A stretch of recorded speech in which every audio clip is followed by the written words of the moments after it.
Ya makanya papaku sekarang ditahan karena dia nggak mau nyogok. Kalau misalnya dia nyogok, mungkin dia bakal bebas. Kayak ya penjahatnya yang di luar sana gitu. Kalau menurut aku sendiri itu bukan aib karena itu tergantung pandangan orang. Kalau menurut aku tuh papaku tuh hebat. Dia tuh di penjara sekarang. Kalau menurut aku tuh sebagai pahlawan gitu. Enggak, itu bukan aib. Justru aku bangga karena papaku begitu. Aduh. Jadi aku ngelihat papaku aku ngeliat papaku di penjara terus tangannya kayak gemeteran megang piring.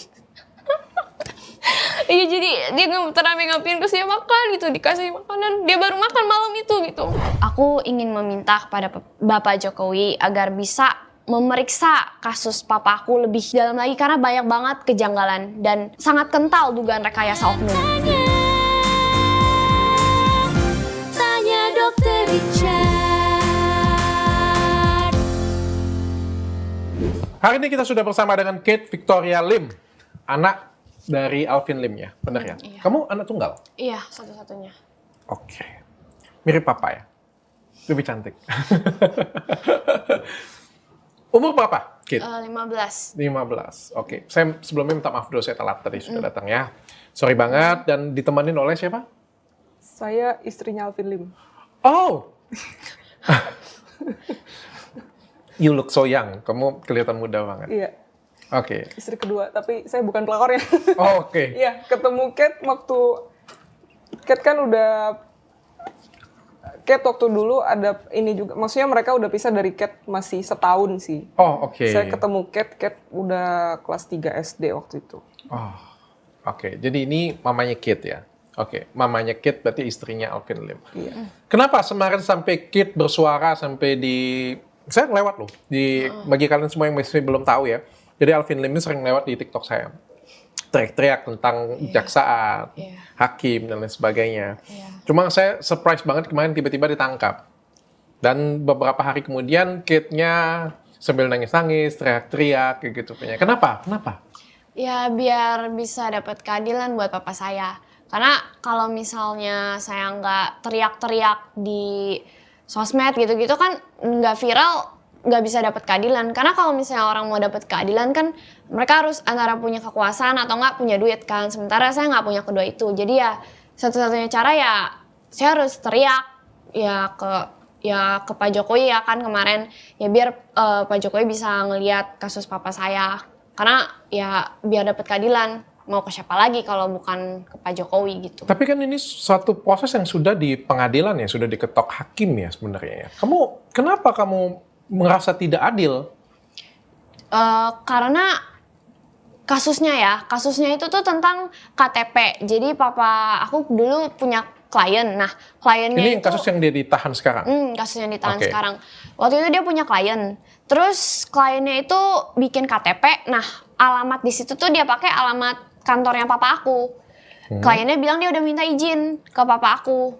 Tapi terus gara-gara itu papa aku dibilang ikut serta dalam menggunakan. Kan kliennya itu nipu asuransi dibilangnya karena dia pakai KTP-nya palsu. Alamatnya alamat kantor papa aku gitu. Cuma sesimpel itu aja? Iya, terus papa aku dibilang ikut serta dalam menggunakan KTP palsu. Jadi waktu itu tahun 2018 dia juga udah di penjara, udah dituntut di penjara. Terus masa sih cuma sesimpel itu aja? Iya. Beneran, jadi kayak saya bikin KTP dengan alamat palsu gitu, masukin alamat, minjem alamatnya kamu, ya saya daftarkan klaim ke asuransi, itu penipuan itu, 2,5 tahun. Sadis juga ya hukum kita ya. Itu pelaku utamanya 2,5 tahun. Pelaku utamanya 2,5 tahun? Papa aku. Loh kok papa kamu lebih tinggi? Iya makanya, kan nggak adil kalau kayak gitu. Iya masa papaku kan divonis kan dituntut sama jaksa 6 tahun. Terus divonisnya 4 tahun 6 bulan. Nah padahal kerugian yang dituduhkan karena dia ikut serta dalam dibilangnya pembantuan itu cuman 6 juta rupiah doang. Sementara jaksa Pinangki aja dia udah mengkorupsi miliaran. Terus dia cuman divonisnya 4 tahun sama kayak papaku. Padahal kan beda. Kok bisa kayak gitu? Terus apa tuh gedung yang kebakaran tahu kan yang di kejaksaan yang kebakaran itu kan uang negara kan hilang kan 1 triliun kan karena dia harus bangun lagi kan. Terus tapi di situ nggak ada kejaksaan dari situ yang dihukum. Padahal Seharusnya kan itu tugas kejaksaan buat ngerawat gedungnya, buat jaga gedungnya. Tapi kayaknya nggak ada satu jaksa pun yang peduli di situ, nggak ada yang dihukum di situ. Masa iya Kejaksaan Agung lebih mempedulikan 6 juta tuduhan yang dibilang Alvin Lim merugikan daripada 1 triliun uang negara gitu. Ini aku bertanya, masa iya Jaksa Agung lebih mempedulikan 6 juta daripada 6 triliun? Padahal kan itu uang negara gitu loh. Oke. Kan papaku juga nggak tahu kalau KTP-nya ditaruh kayak gitu kan. Kalau misalnya klien dia kan pasti kalau punya kuasa hukum pasti kan tahu alamatnya dong. Di kartu nama, di mana-mana semuanya kan udah Ada pasti persetujuan tahu. emang papa mau memberikan izin alamatnya dipakai kayak gitu? Emang ada Persetujuan sih yang saya tahu dari persidangan ya. Waktu itu dibilangnya by lisan aja, jadi nggak ada surat persetujuan tertulis. Dibilang ya waktu itu kalau nggak salah ya mungkin klien si pelaku utamanya itu bilang, Pak Alvin saya pinjam alamat Bapak ya. Ya udah silakan tapi jangan buat yang aneh-aneh ya gitu.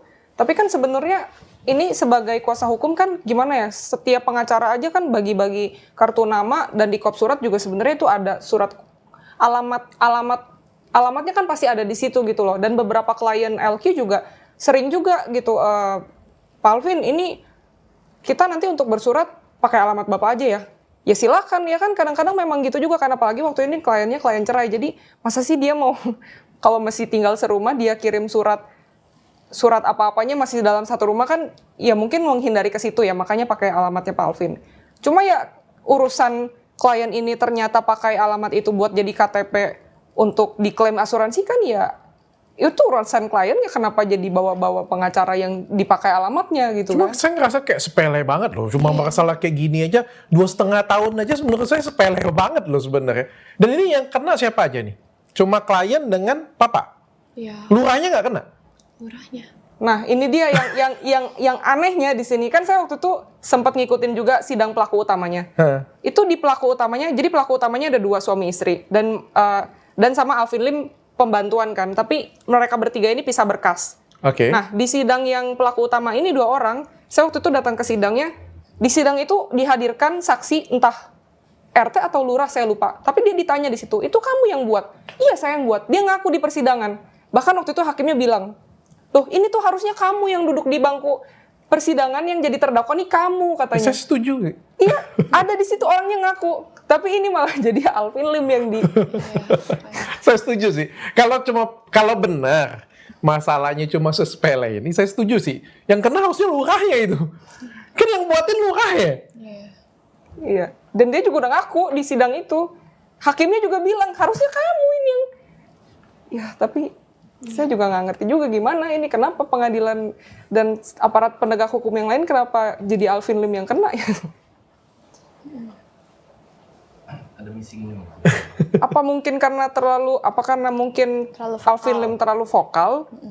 Karena kan memang Alvin Lim di YouTube-nya di mana-mana kan dia bongkar semua modus-modus yang terjadi kan, yang sehari-hari dialami kan. Apa mungkin, saya nggak tahu ya, apa mungkin yang oknum-oknum itu nggak suka lalu, Makanya dilaporin iya.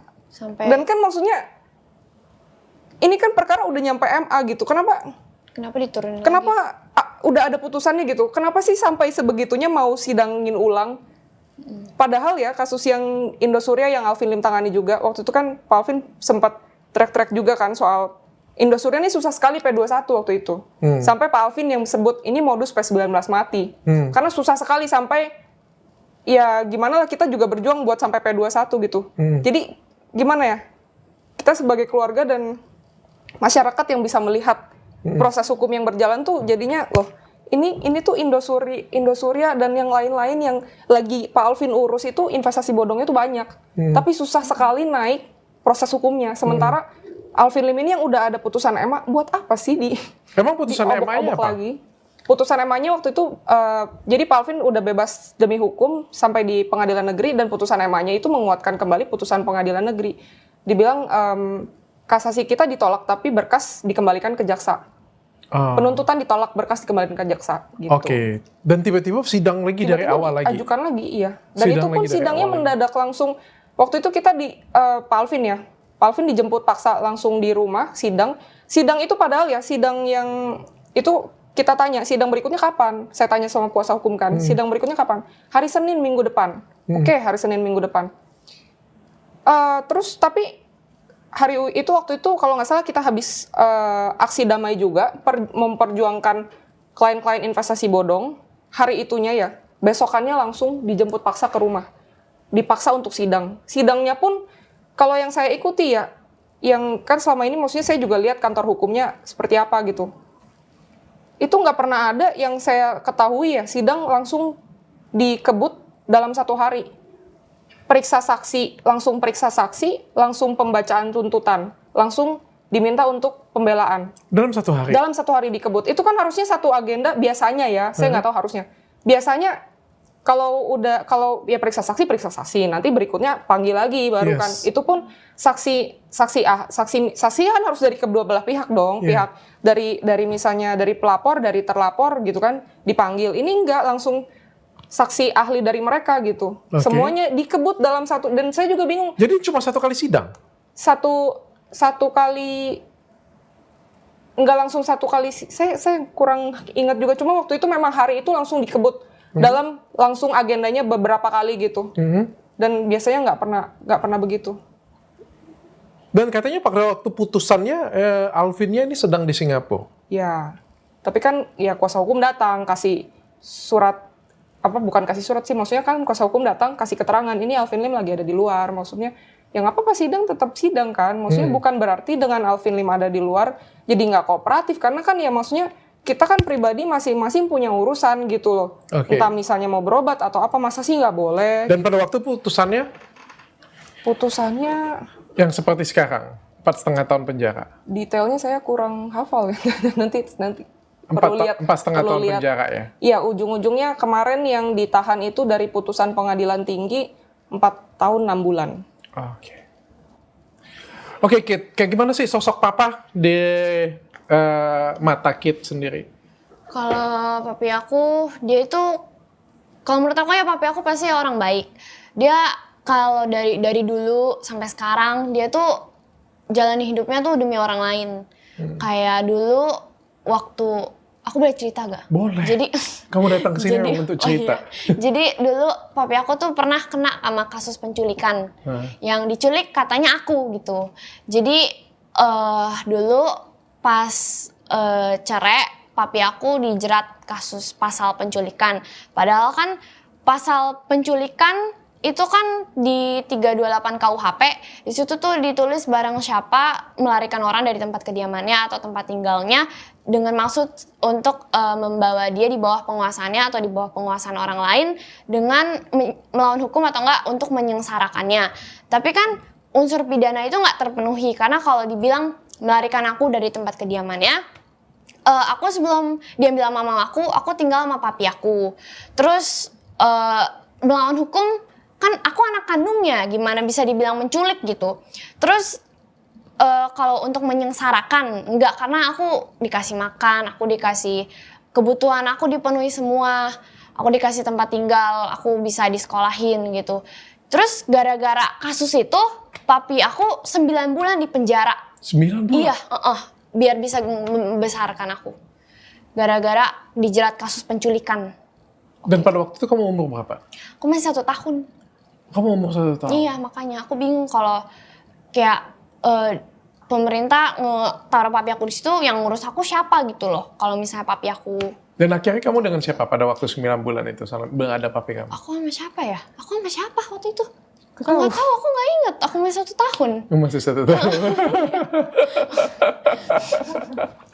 Tapi habis itu kamu ikut papa? Iya, aku ikut papa lah. Karena mama aku juga nggak pernah nengokin aku dari kecil gara-gara waktu itu.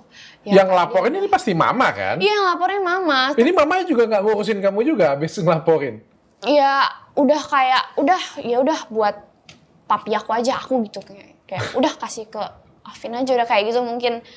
Terus tapi emang itu tuh sebenarnya kan masa dibilang penculikan, kan aku anak kandungnya sendiri, gimana bisa diculik gitu loh. Emang makanya agak apa ya, hukum tuh agak gimana gitu. Kayak bisa aja gitu dimain-mainin jadi alat politik gitu.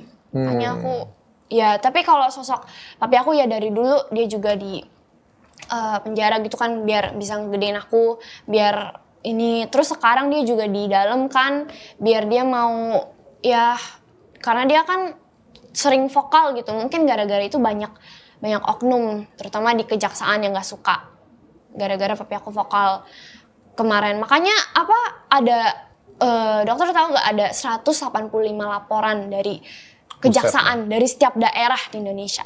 Ngelaporin papi? Iya, gara-gara yang kemarin kan aku pas demo ada masuk kejaksaan kan. Kejaksaan di Agungnya tuh bilang, kan kita ada sempat ngomongin yang bisa gak sih cabut 185 laporan itu. Terus kejaksaannya bilang kalau kayaknya yang 185 laporan itu karena banyak itu dari pimpinan bilang karena nggak suka sama video papaku yang bilang kejaksaan sarang mafia yang video itu. Makanya dilaporin. Padahal kan di situ papaku bilang kalau misalnya nggak suka dan nggak setuju ngomong aja. Tapi malah papaku sekarang di penjara gitu. Maksudnya terus sampai 185 laporan itu katanya kan dari pimpinan kan disuruh kan. Kenapa nggak pimpinan aja laporin satu? Apa kejaksaan, aku bertanya ya, apa kejaksaan kayak mau pamer gitu karena mereka punya kekuasaan gitu. Jadi bisa laporin 185 laporan gitu. Oke. Gitu, iya. Kit, kamu sekarang apa ini? SMA? Iya sama, SMA? SMA 1. SMA ke-1. Nanti kalau sudah gede mau jadi apa? Ya pengacara dong, pastilah ngapain nanya. Mau jadi kayak papa? Kalau ya bisa, aku mau lebih galak sih. Bisa gak ya? Bisa gak? Kate. Nggak, jadi dokter aja yuk. Aduh aku gak suka fisika, kimia, biologi gak suka. Jadi dokter aja. Oh, aku inget. Banyak duitnya lo, ikut aku aja nanti. Aku ingat waktu itu papa aku pernah bilang ke aku, Nah. kamu nggak bisa jadi dokter, kamu tuh orangnya ceroboh. Nanti kamu operasi pasien, guntingnya lupa dikeluarin dari dalam perut katanya. Sama, aku juga ceroboh. Dulu aku juga ceroboh. Tapi aku buktinya bisa jadi dokter terkenal. Ya, Jangan jadi pengacara. Jadi pengacara. Kenapa kamu pengen jadi pengacara? Setelah kamu ngelihat hukum di Indonesia seperti ini punya, kamu tetap mau jadi pengacara? Ya justru karena hukum yang bobrok ini harus dirubah. Karena sistem hukum kan kayak gini kan sekarang kan. Justru aku mau ya bikin jadi lebih baik gitulah hukum. Ya makanya aku mau jadi pengacara kayak papa aku. Aku mau ngebela orang juga gitu. Oke. Kamu mau ngebela orang. Kalau kamu pengen buat hukum jadi lebih baik, jangan jadi pengacara. Terus Jadi jaksa atau jadi hakim. tapi kan jaksa atau hakim mereka cuman bisa ya udah nggak jadi. Nanti aku mau ngomong tapi takutnya ini nanti nggak jadi. Iya kan, kalau kamu ngerasa diri kamu ini kan, kamu kan bisa jadi jaksa atau jadi hakim dan kamu bisa membuktikan bahwa hukum di Indonesia itu adil. Itu mungkin. Tapi kenapa papa kamu sampai sevokal itu? Aku tuh ngelihat juga video papamu sih dan ngeri sih sejujurnya. Kalian nggak ada ngingetin kah? Ya udah. Bilangin sih udah. Hah? Bilang ngasih tahu sih udah. Sudah. Ya, cuman Aku ngelihatnya serem loh. Jujur aja aku bilang. Tapi ya gimana, dia juga, ya mungkin dia juga satu sisi sulit, posisi serba sulit ya. Satu sisi lawyer, kalau dia ikut-ikut terus kayak begitu kan kadang-kadang di lapangan yang kita tahu kalau misalnya udah main begitu kan ya, misalnya kalau udah kasih terus nanti nggak jalan, ya gimana gitu. Karena- Kalaupun kasih juga belum tentu jalan. Tapi nggak dikasih juga nggak jalan. Yang dia bilang ya, yang saya tahu ceritanya Iya. dari bukan cuma Alfilim tapi lawyer-lawyer lain juga Iya. ya paham lah. ya Iya. makanya papaku sekarang ditahan karena dia nggak mau nyogok. Kalau misalnya dia nyogok, mungkin dia bakal bebas kayak ya penjahatnya yang di luar sana gitu. Oke, tapi kemarin kamu jenguk papa sehat? Enggak, dia nggak apa ya? Aku agak khawatir kemarin pas malam itu yang aku bikin video itu aku habis jenguk papaku. Dia kan dari di sana di mana sih Tan? Diperiksa BAP itu Mabes. di Mabes ya, dia di BAP sampai seharian dia datang sampai malam di setrap gitu sama jaksa, jadi dia nggak makan seharian gitu. Oh ya? Jadi aku ngelihat papa aku aku ngeliat papa aku di penjara terus tangannya kayak gemeteran megang piring. Iya, jadi dia gemeteran megang piring terus dia makan gitu, dikasih makanan, dia baru makan malam itu gitu. Aduh. Iya. Gak apa sih, tapi kita tetap strong. Cuma maksudnya Aduh, aku nangis. pas ditahan ya, kasihan aja karena belum makan gitu. Belum makan jadi gemeteran. Gulanya ngedrop, mukanya pucet gitu. Makanya aku khawatir waktu itu. Tapi kalau sekarang sehat lah, karena udah makan gitu. Aduh, aku nangis sih. Ya gitu. Saya jadi ikut sedih, sumpah. Aduh. Aduh. Tapi kalian dari keluarga ada ngingetin Pak Alvin ya? Tapi papi tuh kayak dari kadang ya kalau aku bangun tidur, papi tuh udah pergi kerja gitu. Malam juga masih teleponan sama kliennya nangis-nangis gitu, dia masih bantuin gitu. Makanya dia juga bikin video tuh kayak ya buat kliennya gitu, biar kliennya bisa dapat keadilan. Karena kan kalau no viral ya no justice gitu kan. Jadi ya papi aku bikin video gitu biar buat bantu kliennya sebenarnya, buat ngebela kliennya. Apalagi yang investasi bodong itu semua kan harus sampai papi aku keluar dulu baru bisa disidangin itu. Ya itu ya gitu. Papi ada pesan apa kemarin dengan kamu? Ya tetap tabah gitu katanya. Jangan nangis gitu. Aduh. Masih galak ya papi dalam menjaga ya? Aku ngelihatnya, aduh kayak gimana ya. Dan kalian ngerasain ini dikriminalisasi. Iya dari dulu. Apa ini langkah selanjutnya dari keluarga? Kalau kita pasti langkah hukum, upaya hukum pasti kita ajukan sih. Saat ini kan ya udah di pengadilan tinggi ya, berikutnya kan kasasi. Ya udah kita upayakan proses kasasi sambil ya kita juga minta tolong bantuan sama yang penguasa di luar sana gitu. Sama Pak Presiden, sama Pak Menko Polhukam, sama Mahkamah Agung. Tolong dong lihat perkara ini gitu. Jangan, ya ini perkara apa sih? Barang buktinya itu aja berkas persidangan tuh kosong. Alat bukti asli aja nggak pernah dihadirkan, cuma fotokopian doang. Saksi memberatkan pun nggak ada. Kenapa kok sampai segininya sih? Kenapa sih gitu? Kita sebagai keluarga dan masyarakat yang lihat juga.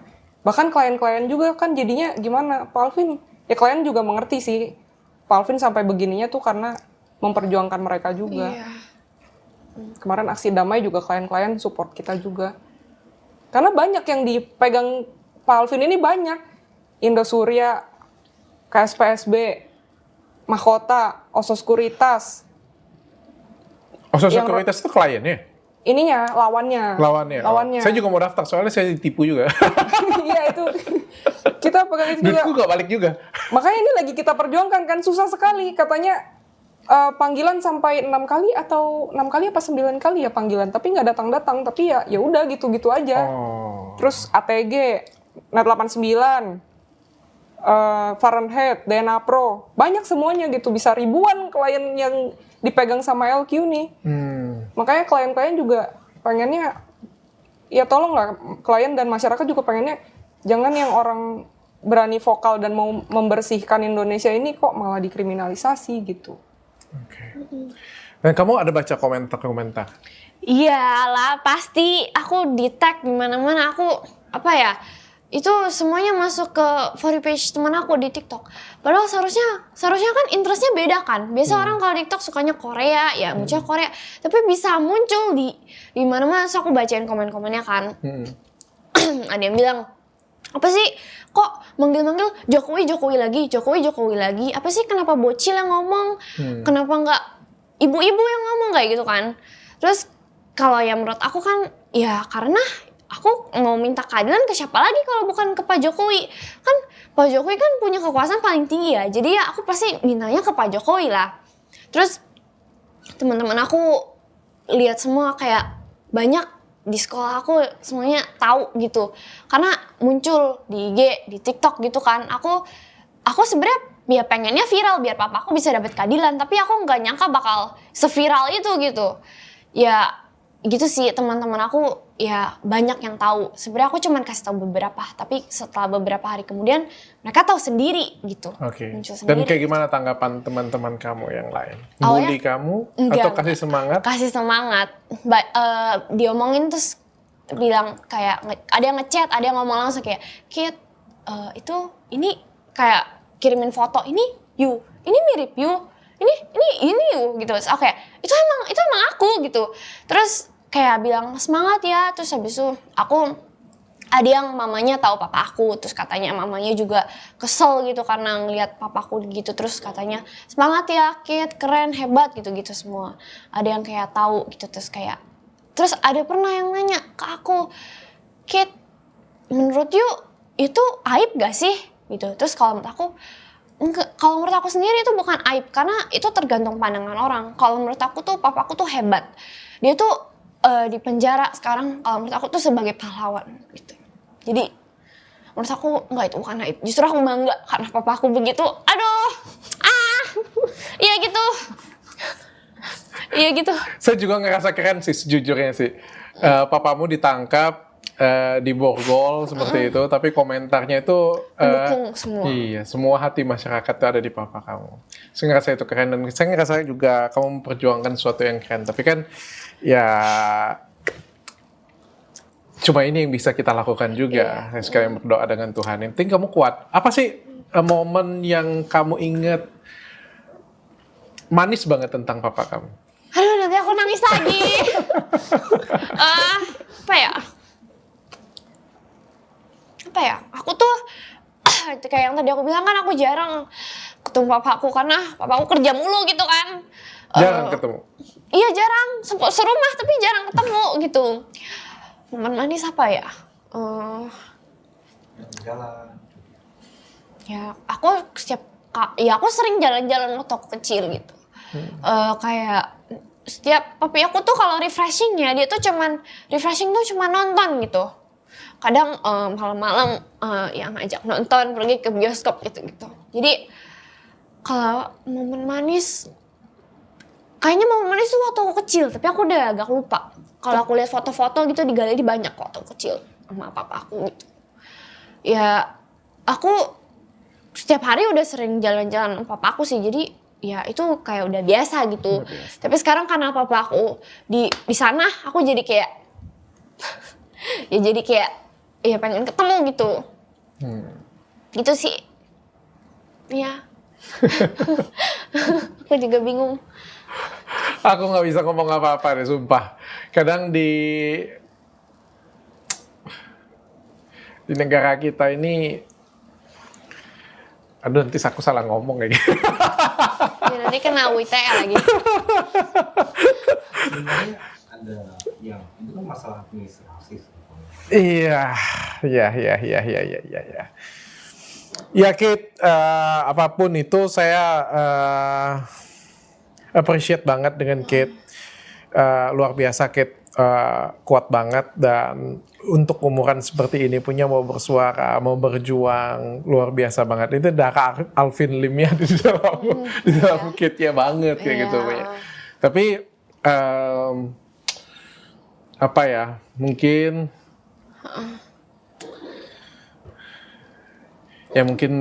apa ya, mungkin ada segala sesuatunya ada hikmahnya lah. Ada sesuatu yang harus dipelajari juga dari kejadian ini. Iya pasti.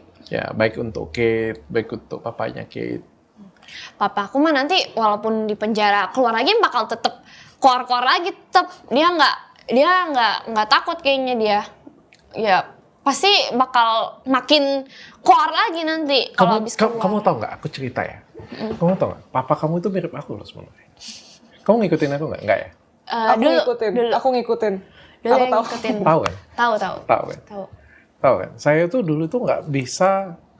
Saya tuh berjuangnya berbeda. Jadi sama itu persis kayak Alvin. Cuma Alvin ini lebih 2-3 level lebih tinggi dari aku. Saya juga pejuang kayak gitu, tapi nggak apa ya, kalau Alvin mungkin ke institusi kemana-mana kayak gitu punya. Kalau saya ya ke penjahatnya langsung kayak gitu punya kan. Tapi menghentikan seorang Dr. Richard itu berbicara itu sulit banget. Kayak aku melihat sesuatu hal yang salah itu aku harus berbicara kayak gitu punya. Aku orangnya idealis sama kayak Alvin lah, mungkin seperti itu. Cuma pada suatu hari yang kemarin kejadian yang sekitar setahun yang lalu ya kalau nggak salah ya, tiba-tiba aku ditangkap paksa kayak gitu punya. Itu heboh satu Indonesia, itu trending satu kemarin. Aku dijemput paksa 1 kali 24 jam, and then aku keluar pada waktu itu. Kamu tau nggak, setelah aku keluar, papaku itu berlutut di depanku. Beneran? Ngapain berlutut? Dia minta tolong dengan aku jangan lakuin itu lagi. Dia bilang jangan review lagi. Kasus ini gara-gara review skincare kan, abal-abal kan. Dia mohon dengan aku, mamaku meluk aku, istriku juga peluk aku, memperjuangkan aku sama seperti dirimu. Dan habis itu aku ditahan-tahan kayak kasar ngomong tuh kayak dilakban mulutku. Diminta, tapi aku juga nggak bisa. Namanya apa ya? Aku kan suatu pejuang yang idealis lah, gitu punya. Tapi sejak dari situ saya berubah. Saya berubah jadi mungkin lebih bijak ya, tetap berbicara tapi dengan lebih bijaksana, lebih terarah dan lebih memilih yang mana yang diserang, yang mana yang tidak boleh diserang kayak gitu. Contoh yang satu lagi ini Ahok juga sama. Apa bedanya? Bedanya dari Ahok sama papaku. Sama kan, memperjuangkan seperti ini juga kan. Dan sekarang ketika lepas kan Ahoknya kan nggak terlalu ini lagi. ya, beliau lebih memfilter dan memilih. Kalau papaku kayaknya sama aja sih, kayaknya bakal sama aja. Kita udah prediksi juga sih ini kemungkinan akan terjadi, kita udah prediksi juga. Sudah prediksi. Udah. Tapi ya, gimana ya, sayang juga sebenarnya Indonesia punya aset-aset yang berani vokal kayak seperti ada Dr. Richard, Ahok, Alvin Lim. Ini orang-orang yang peduli sama bangsa ini kok malah mau dibungkam ya. Padahal demi kebaikan kita bersama. Ya, oke. Dan ini sekarang mau banding ya? Kasasi ya? Iya, kasasi. Kemarin kita udah masukin pernyataan kasasinya. Oke. Selanjutnya proses hukum lah. Oke, Kit, saya karena saya juga umur saya juga sudah tua ya. Saya mungkin kalau panggil Koko nggak layak juga, saya kayak omnya kamu juga. Saya titipin, kamu fokus belajar tetap. Iya. Ya, tetap fokus belajar.